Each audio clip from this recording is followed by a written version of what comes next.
est important que les citoyens de tous bords géographiques, de tous les bords géographiques, de tous les coins géographiques, puissent comprendre qu'ils ont aussi leur partition à jouer. Vous pensez que lorsque Aïdjo, citoyen né à Garoua, désigne Paul Biya comme son successeur, Biya est le plus intelligent du Cameroun? Il ne l'a pas désigné. Le président Biya était successeur constitutionnel. Je corrige. C'est moi qui parle, c'est moi la vedette du jour. Mais oui, mais je vous corrige. D'accord, d'ailleurs, oui. C'est la troisième fois que désigner, ça suppose que Biya, le président Biya, était ministre de la Justice et qu'il a... C'est vous qui le dites. Je vous dis donc que Paul Biya, qui n'est pas le plus intelligent du Cameroun au moment où il est désigné président, il arrive au pouvoir par décret présidentiel. Je m'explique. C'est un décret présidentiel, ce n'est pas une élection qui l'amène au poste de Premier ministre. Et on change la constitution pour le placer là parce que Aïdjo prépare déjà son successeur par décret. Souvenons-nous que... C'est une interprétation. Oui, laissez-moi interpréter. Le président Biya est arrivé par décret. C'est pour vous dire que c'est plus complexe que cela. Et c'est d'ailleurs pour cela que, observez bien ce que je fais. En 2016, je me tourne vers qui? Je me tourne vers un anglophone du Nord-Ouest, Christopher Fomugnon. Oui. Vous voyez? Mais qui vous lâche à la dernière minute. Et je cherche un candidat parce que la candidature à l'élection présidentielle s'inscrit pour le Parti Univers dans sa stratégie de développement. Et je tombe fort heureusement sur le brave Cabral Libi et je l'investis. Vous voyez que je reviens à mes principes. Il faut aller chercher ailleurs. Faut-il vous dire que... Non, mais vous avez une raison qui est valable, c'est compris, prof. C'est la même chose que j'ai dit aux franquistes. Vous connaissez les franquistes? On en parlera. Je voulais savoir. Oui, mais laissez-moi vous dire que... On en parle sur la toile. Parce qu'il voulait que j'investisse le fils du président. Ah, on vous a contacté? Bien sûr, vous voulez que je vous révèle tous les secrets. Qui vous a contacté? Non, je vous dis... Qui vous a contacté? Restons dans le débat. Mais c'est vous qui avez évoqué les franquistes. Je vous demande qui vous a contacté pour investir Franck. Il faudrait que je m'arrête là. Pour dire que c'est la réponse que j'ai donnée aux Franck. Et je leur ai dit, je ne vois pas un Betty remplacer un Betty, même si c'est le plus intelligent, le plus sage. Il faut aller chercher peut-être un moyen ailleurs pour des besoins de cohésion nationale, pour des besoins d'équilibre national, pour des besoins de recherche de participation de tous les composants sociopolitiques à la gouvernance du Cameroun. C'est compris. Mais prof, pourquoi vous n'avez pas choisi celui qui était deuxième, professeur Maurice Kamto, président du MRC, deuxième à l'élection présidentielle, votre collègue des universités? Pourquoi pas refaire confiance à Cabral Libi? Vous avez choisi Akere Mouna, ancien candidat à l'élection présidentielle qui a retiré sa candidature à la dernière minute. Pourquoi Akere Mouna? Si Cabral Libi n'était pas parti... Pourquoi Akere Mouna? Si Cabral Libi n'était pas parti, comme vous le savez, en 2019, après l'élection présidentielle, il serait toujours le candidat du parti Pourquoi Univers. Akere Mouna? Parce qu'il s'appelle Akere Mouna, parce que nous nous sommes rencontrés, parce que nous avons discuté pendant longtemps, parce que j'ai réfléchi à sa candidature pendant longtemps, parce que je suis parti de Ngaoundéré et je suis allé le voir chez lui et je lui ai dit, monsieur Akere Mouna, après réflexion, le parti Univers a jeté son dévolu sur vous et vous serez candidat à l'élection présidentielle. Mais il m'a aussi dit qu'il prend quelques heures pour réfléchir et nous nous sommes mis d'accord qu'il devait être candidat, qu'il doit être candidat du parti Univers. Pour comprendre pourquoi Mouna, avant de comprendre, il faut comprendre d'abord pourquoi je suis allé à Washington et à Philadelphie rencontrer en 2016 Christopher Fomugnon. Nous avons besoin de cette communauté socio-politique qui nous a rejoints, qui a refusé de s'aligner par affinité linguistique au Nigeria. Vous savez que d'autres sont partis. Ils ont accepté venir faire corps avec nous pour recomposer le Cameroun, le grand mais Cameroun. Akere Mouna n'est pas le seul. Il y a Joshua aussi qui est candidat. Mais il a été Joshua avant. aussi à son parti politique. Il est candidat, d'ailleurs, je crois qu'il y a une convention qui va l'investir d'ici peu. Vous voulez que j'aille débaucher quand on vous entend parler, j'ai décidé, je suis allé voir, j'étais aux États-Unis, je lui ai dit, le parti Univers, c'est Kumvondo Pomba, il n'y a pas de convention, personne ne décide, c'est vous seul qui décidez pour le parti Univers. C'est à ce piège-là que vous voulez me prendre? C'est pas un piège, c'est une question. Vous avez invité le parti Univers sur ce plateau? Si vous invitez le parti Univers sur ce plateau, j'ai bien peur que votre studio soit petit pour recevoir tous les conseillers. Et lorsque on a 2 conseillers, cela ne veut pas dire qu'on a 2 militants. Encore, vous serez surpris quand je vous dirai qu'on peut être conseiller sans être militant du parti Univers. Pour un parti qui réussit à avoir des élus, est-ce que les membres du parti Univers unanimement ont accepté d'investir le maître Aker Mouna, ou c'est une décision de monsieur Kumvondo, capitaine du parti Univers, mon parti, ma chose, je vais vers qui je veux, je l'investis? Alors, lorsque vous allez rencontrer Maître Aker Mouna, il vous dira comment ça s'est passé entre lui et moi. Puisque dites-nous, vous êtes là, comme sur votre plateau, j'en viens. Oui. Comme sur votre plateau, oui. Je porte la voix. Il n'y a pas de du parti Univers. Il n'y a pas un nous quand même qui est globalisant. Nous portons, je suis nous. Nous, c'est le parti. Oui, mais c'est une entité morale, pro. Ce n'est pas vous, la personne physique. Je porte la parole. On se comprend là? Oui. Je porte la parole du groupe Univers. C'est si difficile de dire nous. Mais je suis sur votre plateau, Obama. Monsieur Obama. Mais je n'ai pas dit le contraire. Mais je suis sur votre plateau. Mais oui. Alors si vous posez question et tous les membres du parti Univers qui sont nombreux se mettent à vous répondre, c'est pour ça qu'on choisit un porte-parole qui a une seule langue. Et il dit je sur votre plateau. Les gens disent, oh, le parti Univers, il peut tenir son congrès dans une cabine téléphonique. Mais c'est un peu un manque de culture. Souvenons-nous que un parti politique est une association. Vous savez combien de personnes il faut pour avoir une association dans un parti politique? 2 personnes suffisent pour faire un parti politique. Au dernier congrès date de quand? Ce n'est pas les militants d'un parti qui permettent à ce parti d'accéder au pouvoir. Ce sont les électeurs. Même pas le peuple. Je dis les électeurs qui sont issus du peuple. Ne confondons pas les choses. Ça, c'est une question intéressante. À quand d'être votre dernier congrès ou dernière convention, je ne sais pas quel concept visuel chez vous. Vous savez ce que c'est qu'un congrès? C'est l'assemblée générale d'une personne morale. Si cette personne morale est composée d'une personne, elle peut tenir son assemblée dans sa chambre. Pareil, s'il n'y a que 2 personnes dans un bureau, on tient une assemblée générale. C'est le cas du parti Univers. Tout ce tralala que vous entendez là, c'est ce qu'on appelle assemblée générale. Au cas où beaucoup ne comprenaient pas la structuration d'une personne morale. Le parti Univers tient ses congrès, tient ses réunions à travers des techniques que je ne vous les révélerai pas ici, parce que, à Tangandi sûrement, nous écoute en ce moment. C'est pour vous dire que vous cachez pour faire le congrès? Absolument oui. Pourquoi? Je suis obligé de me cacher.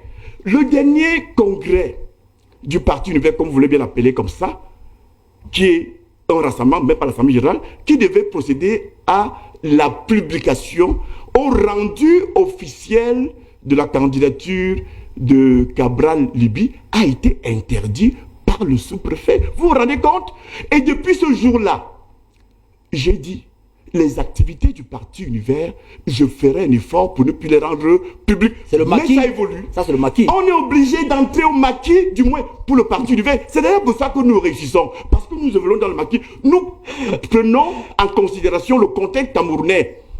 Voyez-vous, si Cabral Libye avait été avec moi, je lui aurais dit, il ne faut pas faire du tapage pour le congrès de Kribi. Il aurait fait son assemblée générale, il n'y aurait pas de problème aujourd'hui. Vous savez ce qui lui est arrivé? Ah, vous le savez parce que tout le Cameroun le sait.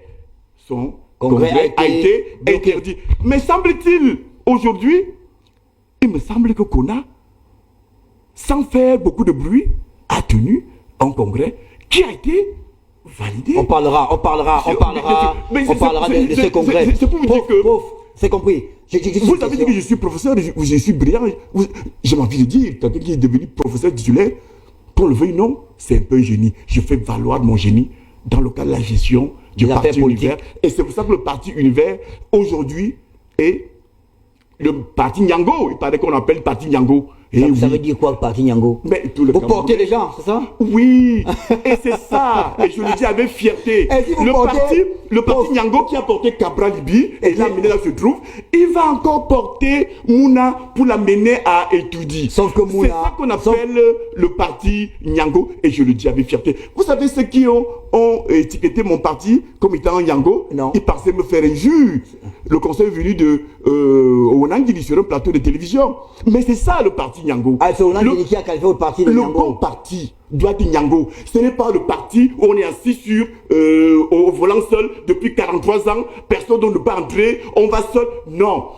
Vous savez, mais sauf que vous avez est-ce que vous me dites quel est le président du parti au Cameroun? Le président du parti est absolument le candidat naturel à l'élection présidentielle. Mais parlez de votre parti, on parlera du RDPC. Je parle de mon... J'ai une question, prof. Est-ce que vous permettez de poser une question? Je parle de mon parti pour vous dire que le président, le leader du parti, le capitaine exécutif n'est pas candidat forcément naturel à l'élection présidentielle. S'il le veut, il se soumet à la volonté, au desiderata des autres membres de l'association. Je voulais poser une question, prof. Vous avez quand même un passager qui a abandonné à la dernière minute lors de la dernière élection présidentielle.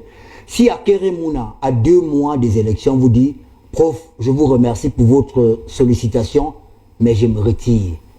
Entre le professeur Kamto et Cabral Libi, qui accompagnerez-vous? Qui porterez-vous dans votre Nyango? Alors, c'est une hypothèse. Je me pose à moi-même la question. Oui. Quand vous dites, si à un moment donné, le Mouna, ce qu'il ne fera jamais, parce que on ne sait jamais. Il m'a expliqué les raisons pour lesquelles il a fait... D'ailleurs, il ne s'est pas retiré. Il a fait coalition avec Kamto.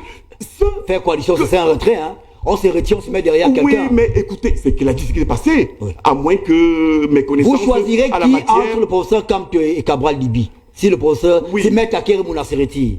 Il ne va pas se retirer. S'il s'arrive, c'est une hypothèse. Je vous dis que ça n'arrivera pas. D'ailleurs, vous dites que si c'est la dernière minute, je ne pourrais plus présenter notre candidat. Mais je vais vous dire pourquoi vous n'avez pas choisi. Pourquoi vous n'avez pas choisi. Pourquoi vous n'avez pas choisi le professeur Kamto? Et vous allez me poser pourquoi je n'ai pas choisi Obama. Obama, quel Obama? Mais j'aurais pu, vous. Ah, mais moi je suis candidat à rien. Mais je peux vous éviter d'être candidat. Je peux vous amener à être candidat. À l'Africafoot peut-être. À l'Africafoot peut-être. Je suis fabricant des grands hommes.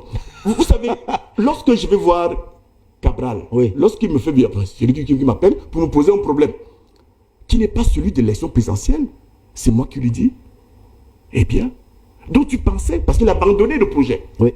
Et c'est moi qui lui dis, il ne faut pas abandonner. Tu seras candidat avec le parti Univers. On en est là aujourd'hui.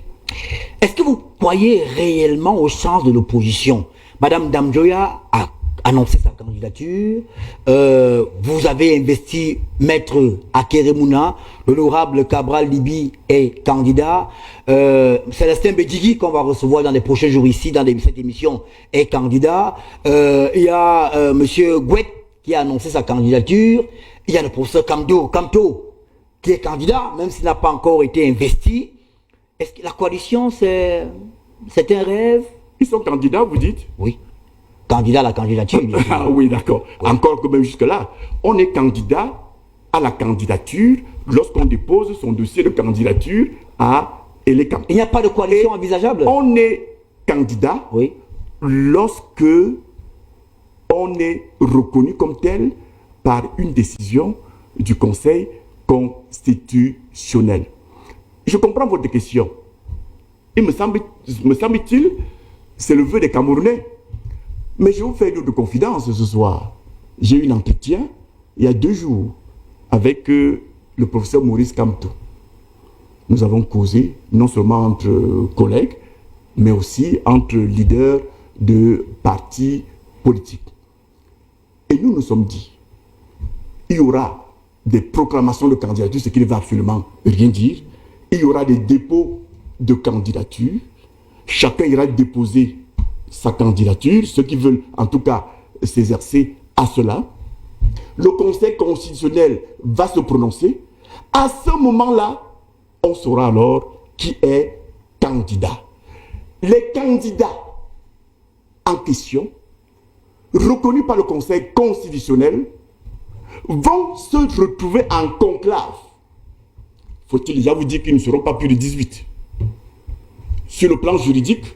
Et lorsque nous regardons bien la réalité, le paysage socio-politique, les uns et les autres, les alliances déjà formées, je suis convaincu que en termes de dépôt de dossier à Elekam, il n'y en aura pas plus de 10. Peut-être alors qu'on va se retrouver avec 8 candidats. Ces 8 candidats-là vont se mettre en conclave. Vous savez bien ce qu'un combat. Bon, ce n'est pas vous qui posez la question. On va se mettre quelque part pendant 2 ou 3 jours et nous allons prendre des décisions. Et nous sortirons de là, soit avec un candidat contre Biya, soit avec 2, soit avec 3, soit avec 4, soit avec 5. Pour le moment, ce que nous demandons, c'est que le peuple fasse son travail. Ne nous accrochons pas à cette histoire. Mettez-vous ensemble. Surtout que dans l'opinion, on pense qu'il y a 400 partis politiques. Non, il n'y en a que 18 pour l'élection présidentielle. Et pour les candidatures, je ne suis pas sûr qu'il y en aura plus de 10. Et ces 10-là, on pourra se retrouver finalement avec 3, 4, 5 candidats parce que les coalitions pourront se faire dans le cadre de ce conclave. Je vous révèle là des causeries que j'ai eues il y a 2 jours avec des leaders de partis politiques. Nous nous sommes retrouvés au siège de l'UDC à l'occasion des vœux que Madame la Présidente de l'UDC a pour tradition d'adresser à la presse. Ça a été une opportunité. Je dis donc merci à cette brave dame, présidente de l'UDC, qui nous a réunis à son siège. Après sa présentation de vœux à la presse, nous nous sommes retrouvés dans ce qu'on pourrait aussi appeler un conclave. Et de ce conclave est sortie cette pensée, cette réflexion sur l'idée de la coalition. Mais le peuple doit se coaliser. C'est le peuple qui fait l'opposition. C'est le peuple qui vote. Quand je dis peuple, je corrige. Ce sont les électeurs issus du peuple. Peuple du Cameroun, cessez d'être un simple peuple. Transformez-vous en électeur. C'est pas un meeting politique. Non, mais écoutez, c'est pas un meeting politique, je suis en train de vous dire. Mais vous parlez déjà au peuple là, alors que parlez-moi. Il appartient au peuple. Bon, je corrige le style. Il appartient au peuple. Vous n'êtes pas dans un meeting politique. Il appartient au peuple de se transformer en électeur. Parce que le jour des élections, on n'a pas affaire au peuple, on a affaire à ces éléments du peuple qui sont des électeurs. On va sortir de allez faire la coalition en termes d'électeurs et attendez le moment venu, on vous dira. Vous êtes d'accord avec ce que, du moins, il y a une rumeur qui circule. Vous avez dit tout à l'heure que les franquistes vous ont contacté. Est-ce qu'il y a un autre leader qui vous a contacté pour qu'il soit investi? Mais ils sont nombreux. Vous savez, quand un parti Nyango... Vous avez cité les franquistes, citez les autres. Oui, quand qui d'autre vous a contacté? Un taxi Nyango passe... Qui d'autre vous a contacté, prof? En ville, ben, il est sollicité. Qui d'autre vous a contacté? Et d'autres. Bon, vous savez, je suis un homme responsable. Il y a des causeries que je peux avoir avec les gens. Ah ben dis donc, quand c'est les franquistes, vous n'êtes pas responsable alors? Oui, je dis parce que c'est connu. C'est ça qui... Bon, c'est le mouvement frappantiste. Est-ce que le MRC vous a contacté?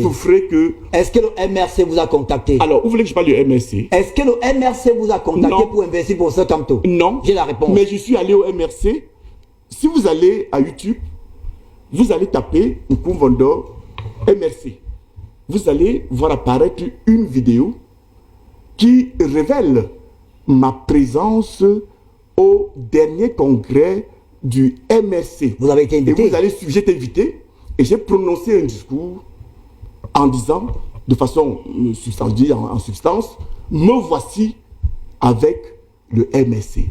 Sachez que de ma présence dans cette salle du Palais des Congrès, quelque chose peut germer. C'est pour vous dire, si vous pensez que j'ai peur de la question, cela ne m'aurait pas gêné d'investir le professeur Camto. Professeur Maurice Kamto. Encore Encore, je vous ai dit, vous me regardez avec les yeux qui scintillent là. Non.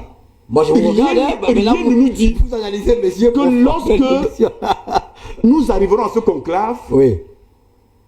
peut-être que... Vous vous alignerez derrière lui. Pourquoi vous voyez toujours en termes d'alliement? Le parti Univers est un parti, il porte des gens. Le Nyango ne se met pas derrière les gens. Le Nyango porte des gens, monsieur. D'accord. On va sortir des questions politiques puisque les téléspectateurs s'impatientent. Je vois sur la toile là, il y a Lionel Evinan, l'homme qui me demande de passer à autre chose, qu'on attend les questions et voilà de la donc, Fédération camerounaise. Je suis assez gêné. Vous voyez. Par qui ou par quoi par l'attitude des Camerounais. On parle de leur vie, d'une chose qui les concerne tous, de la vie politique, des éventuels candidats à une élection présidentielle. Et vous parlez de loisirs. Le football, c'est un loisir. Je vais vous dire à celui-là que je fais le football, pour moi, c'est un loisir. Je suis là pour protéger mes téléspectateurs. C'est une opinion. Si vous êtes un oui, mais il dit, mais il faut passer. Moi, je pense si vous êtes un la politique est plus importante que le football. Le jeu, le ballon. La démocratie. Les Camerounais s'intéressent plus au ballon qu'à leur devenir politique. C'est l'acceptation de l'opinion de l'autre. C'est comme ça que vous allez faire quand vous serez au pouvoir, dans votre Nyango, là, vous allez menacer les gens qui ont une opinion contraire. Non, c'est pas normal. Non, écoutez, j'ai le droit de me révolter contre l'attitude de Je voulais qu'on passe à la fédération et vers la fin de l'émission, on va revenir sur les questions d'actualité politique, notamment la sortie des évêques, le code électoral et autres. Est-ce que cela vous convient? Ben, c'est vous qui posez les questions. Je demande même si de temps en temps vous m'empêchez de répondre aux questions. Non, moi je vous laisse répondre aux questions. Hein. Mais si vous dites quelque chose qui n'est pas cohérent, je vous recadre. C'est ça mon travail aussi. Ah, subitement vous devenez juge de mon incohérence ou de ma cohérence. Non, je ne suis pas juge. Je suis là, je pense avoir la compétence de ma compétence pour pouvoir dire que ce que vous dites n'est pas cohérent. Je peux corriger. aussi que j'ai la compétence des questions, des réponses que je donne à vos questions. Oui, mais si elles ne sont pas... Si vous n'avez pas à juger mes questions. Ce sont les téléspectateurs qui sont juges des réponses que je donne. Prof, vous êtes enseignant de journalisme. Ceux qui me... Non, loin de là. Mais voilà. Mais moi, j'ai appris ça à l'école. Vous doutez... Vous avez appris le droit à l'école, moi j'ai appris le journalisme. Vous doutez... Est-ce qu'on peut parler de l'Africa Foot maintenant? Ça vous va? Vous doutez que je suis... Qu'est-ce que vous êtes allé faire au ministère des Sports, prof? Alors, nous sommes allés au ministère des Sports, porteurs en collectif d'une correspondance adressée à monsieur le ministre en charge du sport en sa qualité d'autorité de tutelle. Correspondance signée de qui? Mais signée de nous. Ah, de vous? Oui, c'est-à-dire que nous nous trouvons membres du comité exécutif dirigeant de la Fédération camerounaise de football. Oui.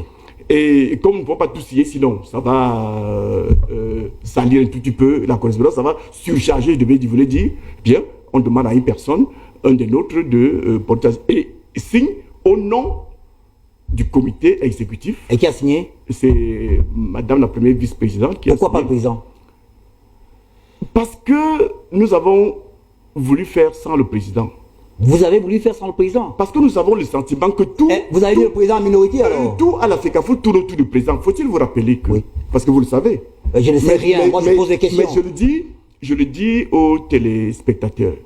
Le président de l'Africa Foot est membre du comité exécutif. Oui. Il ne dicte rien. Lorsqu'il veut faire passer une décision, ou lorsque un membre du comité exécutif comme moi veut faire passer une décision, celle-ci est soumise au verdict du commerce. Avant cela, à l'étude des membres du comité exécutif. Et nous passons au vote. C'est lorsqu'on a voté. Donc c'est une instance toutes les décisions passent par le COMEX alors? Oui, il y a des compétences. Si vous avez lu les statuts de l'Afrique, il y a des compétences qui relèvent du COMEX, il y a des compétences qui relèvent du président. Ce qui est tout à fait normal. C'est comme ça dans toutes les organisations. Il faut encore souligner que quand vous voyez les membres du COMEX, ils n'ont pas été nommés par le président. Ils ont été élus de l'Africa Foot. Ce n'est pas comme le gouvernement Biya, il peut s'asseoir et il dit vous faites comme ça. Non. Mais pourquoi vous voyez Biya partout? Nous parlons de politique, je non politique, n'oubliez pas. Mais nous sommes en train de parler de football, maintenant vous parlez du président Biya. D'ailleurs, il n'y est pas impliqué. Il n'est pas impliqué dans cette affaire. Là, on dit souvent que la bouche dit l'abondance du cœur. Ça veut dire que même à la fédération, dans votre tête, c'est le président Biya qui est toujours là, même quand vous êtes à l'Africa Foot. Mais c'est le président du Cameroun. Le président Biya n'est pas dans votre cœur.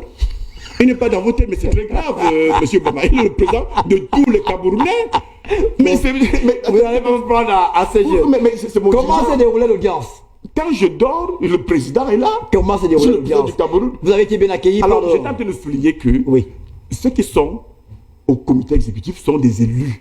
Ils se sont battus pour arriver là. Mais le président de l'Africafoot est parfois obligé de subir même une opposition à l'intérieur. Parce qu'il y a des gens qui n'étaient pas forcément avec lui. C'est lié arrivé.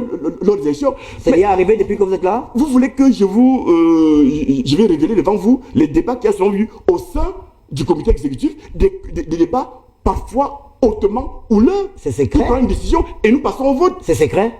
Si vous êtes en mesure de dévoiler une discussion avec le professeur Maurice Kamto, pourquoi vous ne dites pas parfois... Vous étiez à l'Africafoot. Non. Moi, je suis journaliste ici. S'il vous plaît, prof. Pendant toute l'émission là, je m'appelle Ernest Obama, journaliste à B-News 1. Les histoires de Africafoot, je ne suis pas dedans. Je vous pose des questions. Et comment allez-vous faire pour arrêter ma langue si je dois dire ce que je pense? Parce que vous ne pouvez pas m'arrêter. Ne me faites pas du bail-bec sur le plateau, prof. On ne va pas faire. On ne va pas refaire ça.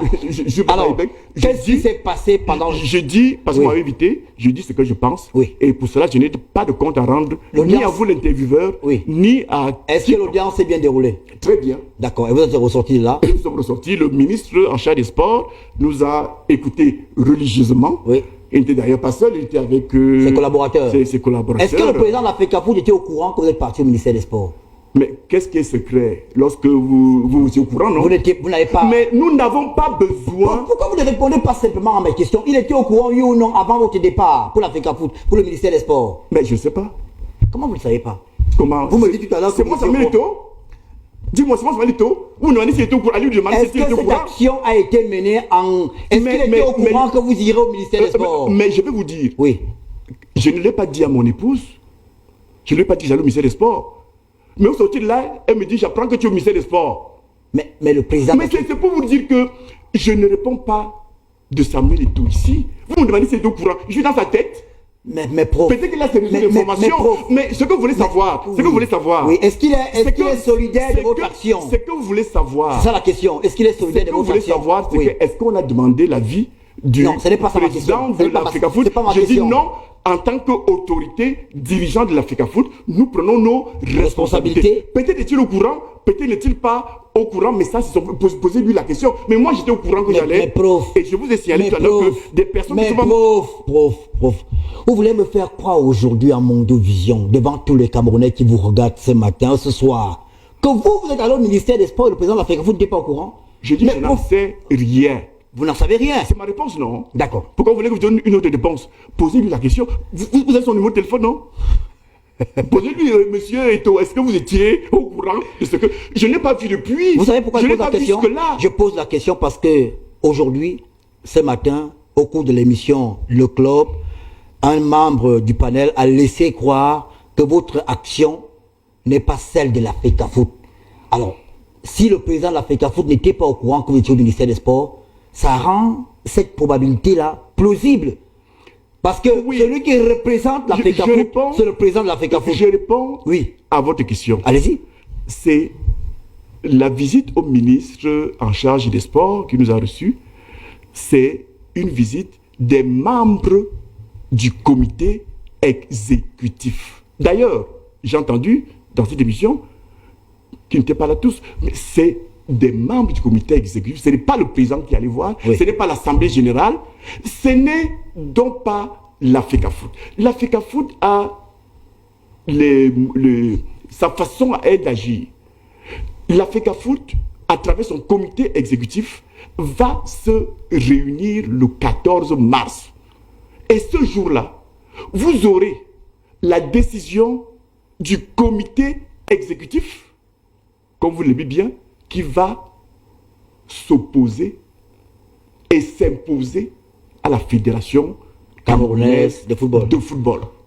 Parce que c'est une prérogative du comité exécutif que de recruter un entraîneur sélectionné des Lions indomptables du Cameroun et de le mettre à l'écart. Ce n'est pas une compétence du président de la Fédération camerounaise de football. C'est la compétence du comité exécutif qui statue par vote. Et le président n'est que celui qui représente cette volonté dans la vie civile, administrative et que sais-je encore. Même si il a été mis en minorité, il sera bien obligé de porter parce que c'est la norme juridique applicable au mouvement sportif et singulièrement à la Fédération camerounaise de football qui l'impose. Vous avez 18 griefs contre l'entraîneur, je ne me trompe pas, c'est bien ça? C'est même pire que ça. Il n'y a plus que ça. Parce qu'on n'a pas tout dit. Alors, on n'a pas tout dit. Mais prof, la question qui revient et qui se pose, why now? Pourquoi maintenant? Parce que la dernière sortie de Marc Brice, elle remonte quand même, c'était le tirage au sort de la Coupe d'Afrique des Nations, où il a eu... Est-ce que vous me laissez poser la question, prof? Mais vous avez posé la question. Je n'ai pas encore posé la question. Ah, ouais. J'argumente pour vous permettre de répondre à la question. Quand j'aurai fini, je vous donnerai la parole. C'est moi qui argumente ici. Non. Mais avant de poser la question, il faut que je vous présente les contours. Ça vous permet d'avoir une vue panoramique de la situation. Et je répète donc, pourquoi maintenant? Parce que Marc Brice a parlé quand même à RFI, à CFoot, il y a longtemps. Il n'y a pas eu de sortie de la fédération. Ce matin, j'ai accusé le ministère des Sports pour son mutisme. Pourquoi? À mon humble avis, que nous soyons membres de la fédération ou pas, qu'on aime Eto'o ou pas, Eto'o c'est Eto'o, et il mérite le respect de tout entraîneur camerounais, qu'il soit président de la FECAFOOT ou pas. Mais pourquoi c'est maintenant que vous décidez d'aller voir le ministre, après le discours du chef de l'État, qui a salué les performances de l'équipe du Cameroun, qui a appelé les uns et les autres au sens des responsabilités. Moi, j'ai même envie de demander, est-ce que vous, M. Nkoumouano, vous ne manipulez pas la fédération à vos fins politiques personnelles? Finalement, en fait argumentaire, c'est 4 questions que vous posez en même moment. Allez-y, vous allez ça, répondez à mes questions. Commençons par la première. Why now? Pourquoi maintenant? On doit nous louer pour ça d'abord. On vous dit que ce monsieur a commis cela s'échelonnant dans le temps. C'est-à-dire depuis qu'il est arrivé, depuis le premier jour, vous savez, le premier contact avec la Fédération camerounaise de football à travers son président, ça a été la bagarre quasiment. Jusque-là, nous avons supporté. Une faute, on regarde. Mais on doit tirer le chapeau. Nous avons supporté. Et vous, si vous suivez bien ce que je dis à la conférence de presse, nous en avons marre. Une fois, on a supporté. 2 fois, on a supporté. 3 fois, on a supporté. Jusqu'à 18 fois.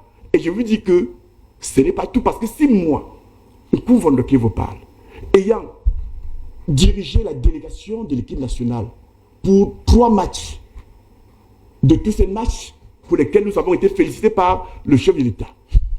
Vous avez été félicité. C'est le staff qui a été félicité. Bien sûr. C'est... Qu'est-ce que vous appelez staff? Non, restitution, mais parce que j'entends ce discours-là. J'ai suivi... Donc vous n'êtes pas mis les gens que le chef de l'État a félicité. Dis-moi, qui est le chef de l'État a félicité? Prenons le discours du chef de l'État si vous l'avez là et vous le lisez. Le chef de l'État dit qu'il félicite les lions indomptables et leurs encadreurs. Ah, vous n'êtes pas bien des encadreurs? Mais mon Dieu, quelle question? J'ai envie de vous dire. Mais quelle question? Moi, je pose la question, je veux savoir. Pour qu'une équipe joue, quand vous voyez 11 joueurs sur le terrain, ce que vous voyez là, c'est à peu près 5% de l'activité pour que le match se joue. Hein. Le match est d'abord pensé. Oui. Le match est conçu. Vous n'avez pas répondu à ma question. Le match est mis en œuvre. Vous n'avez pas répondu à ma question. C'est pour vous dire que la première personne félicitée, c'est d'abord la fédération. C'est d'abord le président de la fédération, oui. Encadreur, c'est le comité exécutif, c'est toute l'administration qui se déploie. Vous savez que pour que les 11 joueurs se retrouvent sur le terrain, il faut prendre un avion. D'accord, ça c'est... Vous le savez? Après le chef de l'État, moi-même, je vous félicite. Il faut organiser le match. Je vous félicite aussi. Mais répondez à ma question. Pourquoi c'est maintenant? Souffrez que je dise merci à mon adversaire politique qui m'a félicité pour le bon travail que j'ai fait pour lui et pour lequel il veut tirer des dividendes. Pourquoi maintenant? Pourquoi c'est maintenant que vous allez voir le ministre? Parce qu'il faut bien qu'il y ait un moment pour tout. J'ai envie de vous dire... Mais ce moment a attendu que le chef de l'État félicite l'équipe et qu'il demande aux autres le sens des responsabilités. Je vais donc vous restituer la chronologie de cette réalité. Oui. Ce processus de convocation d'une réunion, d'une session du comité exécutif est pensé bien avant le discours du chef de l'État. Du chef de l'État. Mais dis donc. Le discours du chef de l'État Allez lire le texte, là, vous allez me dire combien de temps il faut pour qu'une session du comité exécutif, convoquée par 50% plus une voix, puisse se réunir. Je peux vous dire qu'il faut environ 2 mois. Nous sommes en quel mois? Nous sommes au mois de février, n'est-ce pas? Nous sommes en février. Et le président de la République tient son discours le 9 février. 10. Non, oui, excusez-moi, le 10 février. Vous aurez le problème quand vous serez président de la République. Non, je n'ai pas de problème. Parce qu'il faut, les retenir. Écoutez, j'aimerais voir aussi interviewer celui qui est là en ce moment. S'il peut s'exprimer autant que moi, sans papier,